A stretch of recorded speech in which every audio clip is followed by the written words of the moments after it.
Yo, what is going on, everyone? Welcome back to another episode of The Right Click, and today we have a lot of news, so let's get started.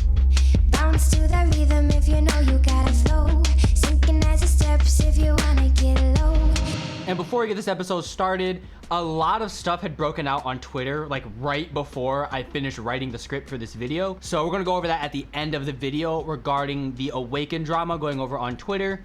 But let's get into some regular peripheral news. So starting off, we have a VXE release called the Mad R. This is a continuation of their R1, which is an X2 V2 style mouse coming with a 3395/3950 AK Hertz wireless and some relatively standard specs that you would see in most China mice.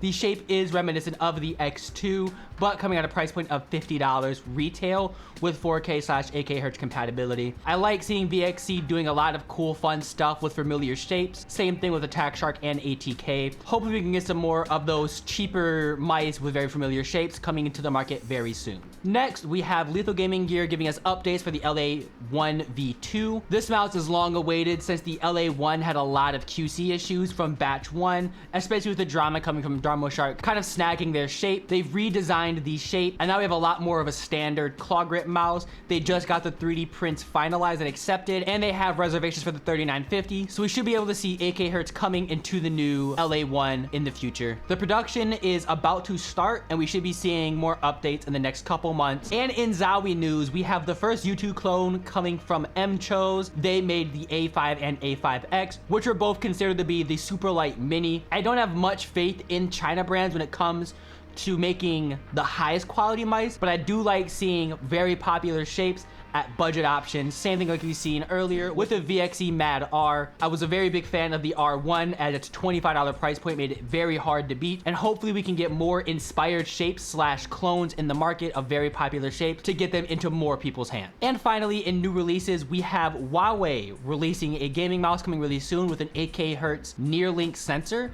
This mouse is going to be 59 grams and looks to be a G Pro Superlight clone. I'm not too sure about how this is going to go because near link was the sensor that was used in the earlier versions of the Sora, which had a lot of sensor skipping issues and just a lot of problems, and the same sensor being used in the Darmo Shark M3S, which performed very well in that mouse, but it performed really poorly in the Sora V1. So hopefully Huawei can master this, as their cell phone division and their TV division are all really successful, and we can see some good stuff coming from Huawei in the gaming mouse scene. And finally, in the drama department, we have a lot of news coming from Project Artica, Max Gaming, and AwakenRNG. This week, we're going to focus on AwakenRNG because there's just so much going on, and I want to bring attention to it as some of it's pretty messed up and a lot of people are owed money, and I want to see these people get what they deserve. So to start, we have to go over the owner, FX Cozy, over on Twitter, who's had a lot of flack reach on him recently for inviting women onto the AwakenRNG org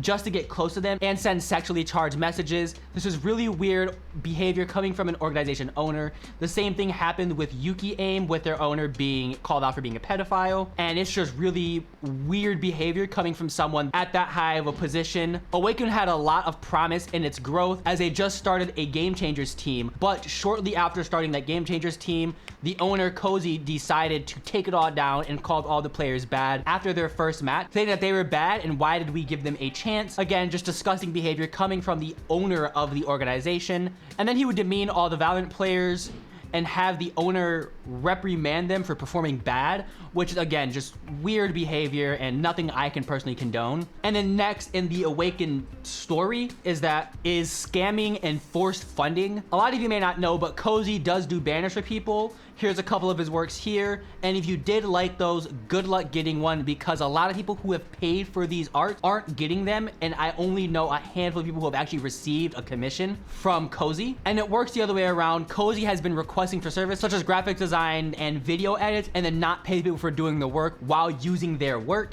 which is just crazy behavior. As someone who also does commissions, you should be able to understand that you can't just have someone do a service and not pay for it. Same thing with having people pay for it and not doing the service. It's just crazy coming from someone that also does something similar when it comes to me doing music production and music engineering for other fellow music creators. He would also force a Valorant team manager for a team that Cozy helped create to pretty much fund the entire thing by himself, and he put not $1 into it. It just seems like Cozy's more in it just to have the idea of having an organization, but he's not actually putting any of the money, any of the funds fund any of the resources into this organization to keep it up and running, and putting it on everybody else, promising he'll pay them back, but refusing to by guilt tripping them and claiming he's receiving death threat. And finally, he would request the address of the female players to send them merchandise for modeling shoots, just to never send them merchandise, and then threaten to come to their house.